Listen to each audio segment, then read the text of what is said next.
দর্শক, দান নদী খাল এই তিনে বরিশাল, আর এই বরিশালের অন্যতম ঐতিহ্যবাহী একটা জায়গা হলো পিরোজপুর জেলার মঠবাড়িয়া উপজেলা। মঠবাড়িয়া উপজেলা বিশাল আয়তন, যা প্রায় 134 বর্গ মাইলের সমান। তো মঠবাড়িয়া উপজেলার ব্যাপক জনসংখ্যা রয়েছে, প্রায় 3.25 লক্ষ।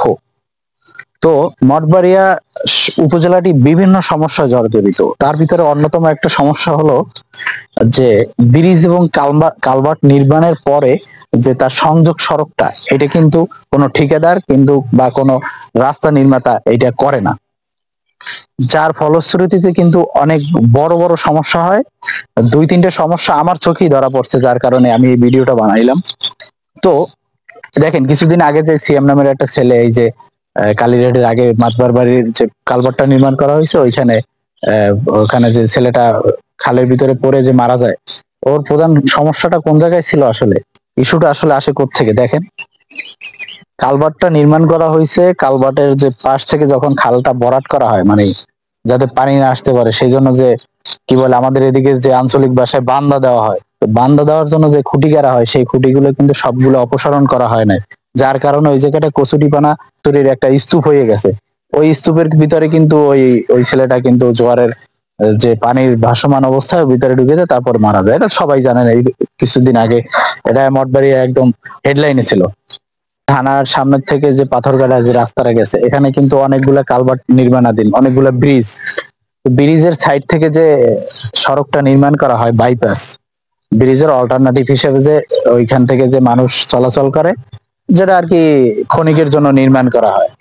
তো ক্ষণিকের জন্য যে নির্মাণ করা হয়, ওই নির্মাণ ব্যয়টাও কিন্তু সরকারি এই যে ওই ব্রিজের উপরে ব্যয় নির্মাণের উপরে কিন্তু বহমান থাকে। আমি বলি, একটা ব্রিজ যখন নির্মাণ করা হয়, ওই ব্রিজের খাল ভরাট থেকে শুরু করে ওই ব্রিজের সংযোগ সড়ক এবং ওই ব্রিজের অল্টারনেটিভ যে সাইড থেকে যে বাইপাস রাস্তা থাকে, এই সব কিছু মিলিয়ে কিন্তু ওই ব্রিজের নির্মাণ ব্যয় নির্ধারণ করা হয়।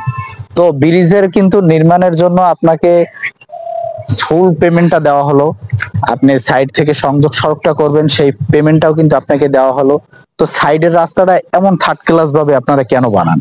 গতকালকে আমি দেখছি একটা লোকে অটো রিক্সায় তার ফ্যামিলির মালামাল নিয়ে যাচ্ছে, তো মানে অটোটা উল্টে যায়, তার চাল ডাল থেকে শুরু করে সব এই যে মোল্লারহাট বাজারের একটু আগে যে আপনার যে ব্রিজটা হইতেছে, ওইখানেই পড়ছে। অনেক মানুষই দেখছে, ভিডিওতে দেখাইতাম কিন্তু না, আমি ভিডিও করি নাই, কারণ ওটা ভিডিও করাটা ঠিক হয় না, কারণ মানুষের বিপদে ভিডিও করাটা উচিত না সব ক্ষেত্রে। পিছনে একটা ব্রিজ আছে যেটা মাতবারবাড়ি ব্রিজ, তো এই মাতবারবাড়ি ব্রিজটা কিন্তু অনেক আগে নির্মাণ করা হয়েছে, এখন পর্যন্ত কিন্তু এই ব্রিজের সংযোগ সড়ক এখনো হয় নাই। প্রায় 10 বছরের মতো এখানকার মানুষ, সাধারণ মানুষ, তারা কিন্তু মই দিয়ে ওই ব্রিজের উপরে উঠছে, ব্রিজ পাড়াইছে।